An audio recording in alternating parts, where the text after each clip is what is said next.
আসসালামু আলাইকুম রহমতুল্লাহ বারাকাতুহু। হ্যালো গাইস, কেমন আছেন? আলহামদুলিল্লাহ, আশা করি ভালো আছেন। আমার পাশে যেটা দেখতেছেন, রডের যে জয়েন্টটা, এই জয়েন্টটা কিভাবে তৈরি করা হয় আজকে আমরা ওটা দেখবো। লেটস গো, দেখতে থাকুন। এই যে মেশিনটা, এই মেশিনের দ্বারা রডটাকে একটা কেমিক্যালের দ্বারা নরম করে এবং কি মেশিনের দ্বারা এটা থ্রেড করা হয়। নাটটা ওটাকে বলা হয় কাপলার।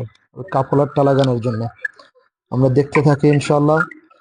আর যেটা রডের জয়েন্ট দেয়া হতো আগে, রডের উপরে রড, ওটা অ্যাকচুয়ালি অত একটা স্ট্রং হয় না।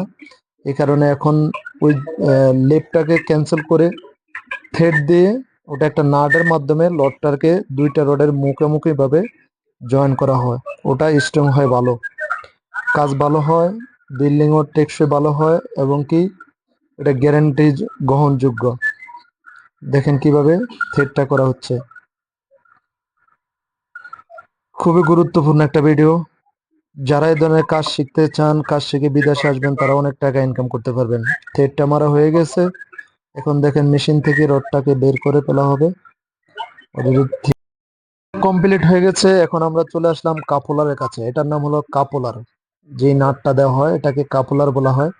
এটা দুই দিকের থেকে দুইটা রডকে ঢুকিয়ে দেওয়া হবে, মাঝখানে এটা মুখোমুখি আসে, এভাবে বসবে। দেখেন আপনারা, এইভাবে কিন্তু বর্তমানে রডের যে লেপিং গুলা করা হয় ওগুলা এভাবে প্রসেসিং করা হয়। আগের মতো একটা রডকে আরেকটা রডের উপরে এভাবে দেওয়া হয় না, এখন ওগুলা নিষেধ।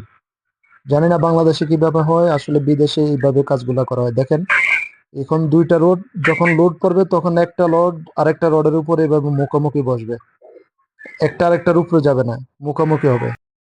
আবার চলে আসলাম আমরা। এতক্ষণ পরে যে প্রসেসিংটা দেখলাম, ওই প্রসেসিংটা আসলে কি বাস্তব কিনা। এই যে দেখেন, এখানে একটি বিমের রড এখানে লেপিং করা হয়েছে। ঠিক আছে, এই যে এখানে বিমের রড লেপিং করা হয়েছে। এই বিমের রডটা দেখেন, এখানে 6টা রড আছে, 6টা রডের মধ্যে এইভাবে জয়েন করা হচ্ছে। এখন বর্তমানে প্রসেসিং গুলো এইভাবে হয়। এইভাবে করলে আপনার বিল্ডিং টেকসই হবে, মজবুত হবে। যারা এখন বিল্ডিং করতে যান তারা এই ধরনের প্রসেস গুলো ব্যবহার করিবেন। রড দিয়ে রড লেপ করিবেন না, ওটা এতটুকু মজবুত হয় না। আশা করি ভিডিওটা বুঝতে পারছেন। সবাই ভালো থাকবেন, সুস্থ থাকবেন। আল্লাহ হাফেজ। বেশি করে শেয়ার করে দিবেন।